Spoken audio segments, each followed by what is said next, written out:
No, Dave, you can't ride a bike with no tires. Yes, I know it's cheaper to not buy tires, but it doesn't work like that, man. Can we just get on with the show here, please? People are waiting. Welcome back to Long Way Home, everyone. The place where getting your motorcycle news is easier than picking up a 1250 GS Adventure on your own, but not by much.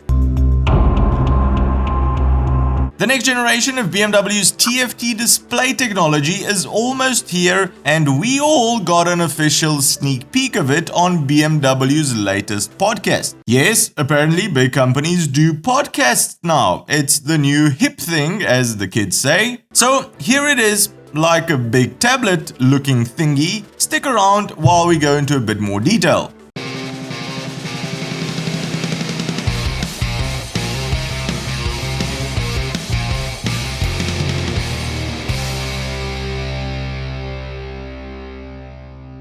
Let's all say a very welcome bye-bye to BMW Motorrad's Navigator. You know, the one that is about 10 years out of date, slow as a snail on sleeping pills, and costs a small fortune at around $750. Bye-bye, Mr. Navigator. It took BMW a long while if we're being honest, but they are finally bringing all the functionality of the Navigator to the dash of the bike. In a recent podcast, the new instrument cluster BMW will be rolling out on their new bikes was shown off for a couple of seconds, and while it looks similar to the TFT system they are using now, we can clearly see that the full navigation functionality has been added, making the TFT about a third wider. That new screen real estate is not only reserved for the navigation part, you can display other info there as well. So the Germans are making good use of the screen's larger size. Now, for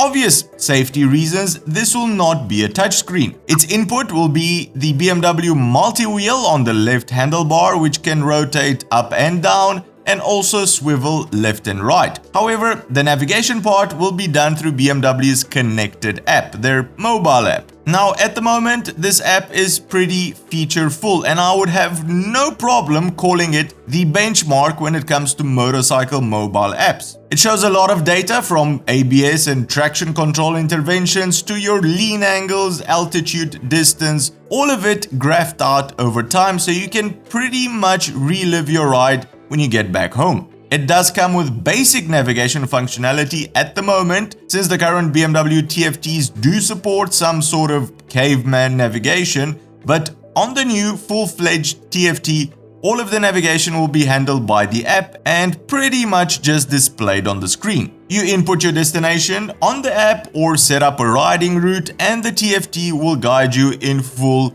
color opulence. What the multi-wheel will control when it comes to the navigation part of the TFT is yet to be seen. At the moment, when you connect your phone to the bike's TFT, you can obviously make calls, listen to music. With the new one, you will also get audio turn-by-turn guidance as well. Batman voice, Dave. I really hope they put Batman voice on there.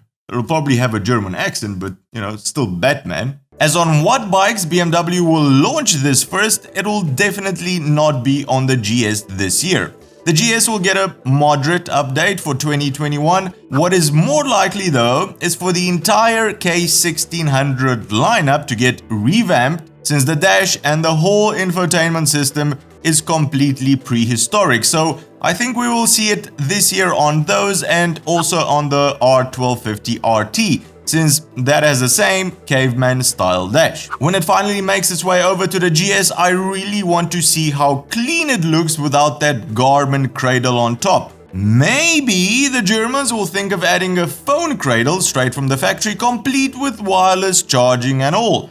Just saying, that's what I would do. Comments time. Are we complicating motorcycles too much by adding so much tech on them? Taking the fun out of motorcycling and replacing it with computers?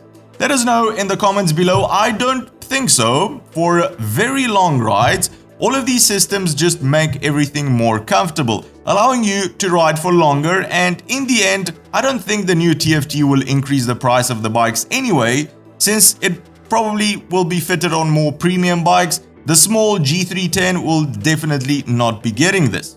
Well, that's the show for today, everyone. If you've enjoyed it, give it a big thumbs up, and if you think you've learned something new, consider subscribing or becoming a patron to help us make more of these shows.